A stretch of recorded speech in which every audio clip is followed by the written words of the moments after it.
Let's select some compounds from the 390 newly generated ones. The selection criteria must be set directly by the researcher. For example, if synthetic accessibility or specific properties are required, the criteria can be defined accordingly. In this case, our goal is to predict physicochemical properties such as C log P and TPSA of the new compounds, and then compare them with the physicochemical properties of the active compounds to find structurally similar candidates. To do this, let's first add the in-house compound data to the file.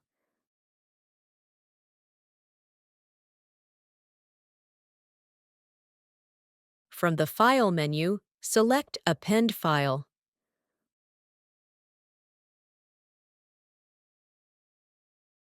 When you load the in-house chemical file, the column mapping window will open. Here, since the compounds in the file are the ones generated through 2D generation,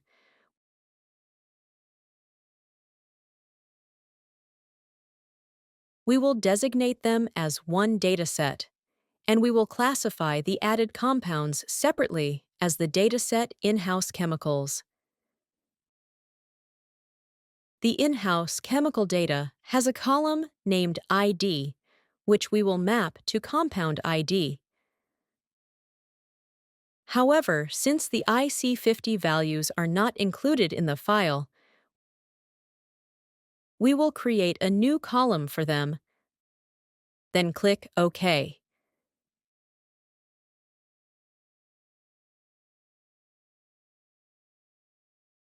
You can now see that the number of compounds has increased from 390 to 401 after adding the in-house compounds.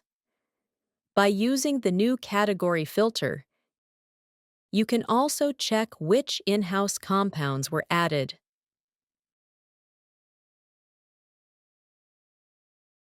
The next step is to calculate the physicochemical properties of all compounds.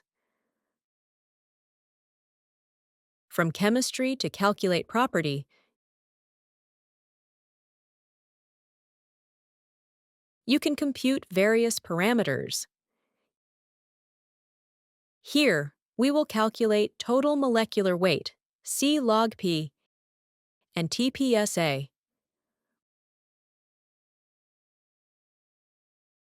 We will also check the number of stereocenters.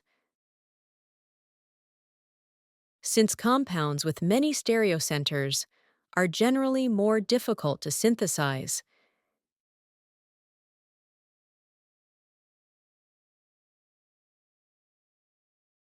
these calculated values are added simultaneously to the table and the filter window.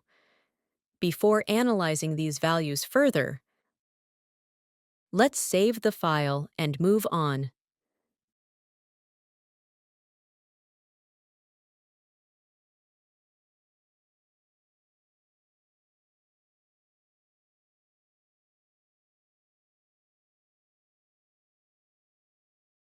Now, let's filter the compounds by the stereocenter criterion first.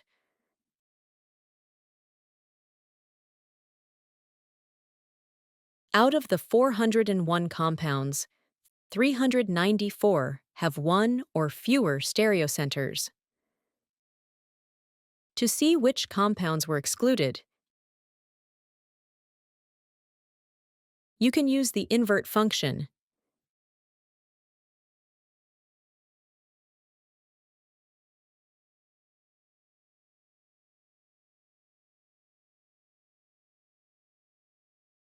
Next, before selecting compounds based on C log P and TPSA, let's convert the in-house compound activity values to PIC50. First, change the data type of the values to a calculable type, i.e., floating point. Then go to Data Add calculated value.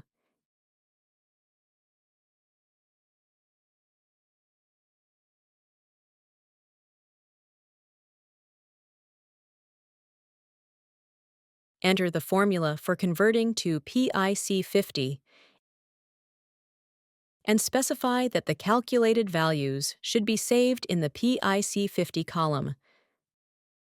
Click OK. Now you can confirm that the values were successfully calculated and entered.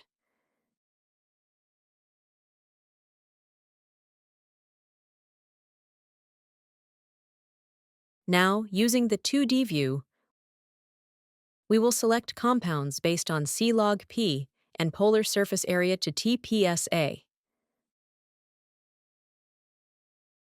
Set the x-axis to C-log P and the y-axis to TPSA. Since we cannot distinguish which are generated compounds and which are in-house, let's classify them by dataset name and assign them different shapes. We will also use color to indicate the activity values of the in-house compounds.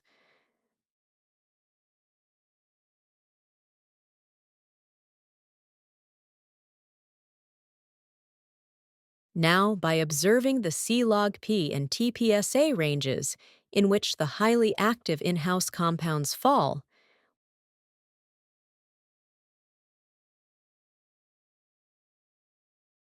we can adjust the filters accordingly.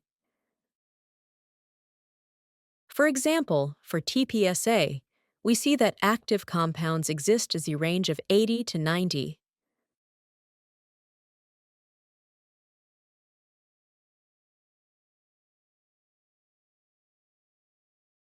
So, we can apply that range as a filter.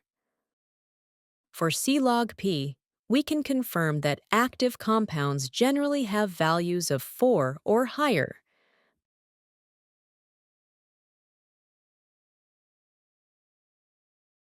But since we do not want them to be too high, we can apply an upper filter of 6. In this way, we can select compounds whose physicochemical properties are similar to those of the highly active in-house compounds. Currently, we have selected 43 such compounds,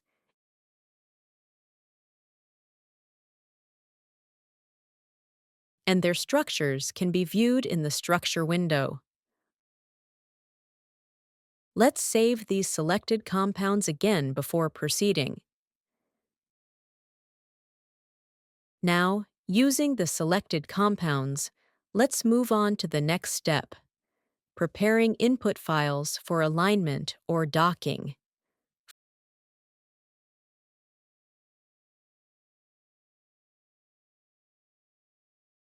From the file, we can extract only the selected compounds by choosing New from Selection, thereby creating a new file.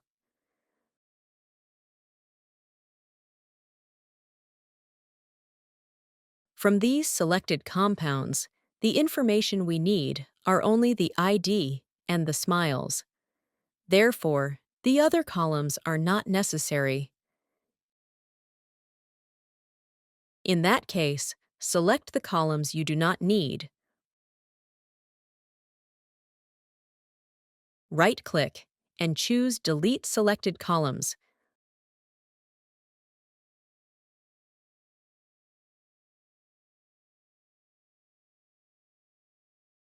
Leaving only the required information.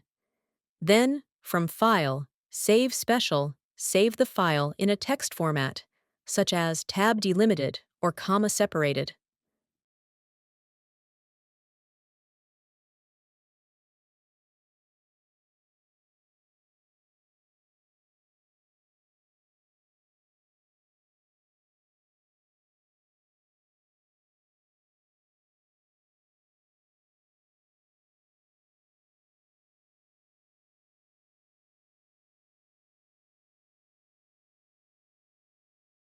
With this prepared compound input, we can go to New Project, then Alignment, then Compound Library in TRION, and use it as input to predict the binding affinity between the target protein and the compounds. The reason we propose performing alignment rather than standard docking is because these derivatives are poziotinib derivatives. Since a protein crystal structure with poziotinib bound already exists, we can predict the binding modes of our compounds based on the binding mode of the coligand in that crystal structure.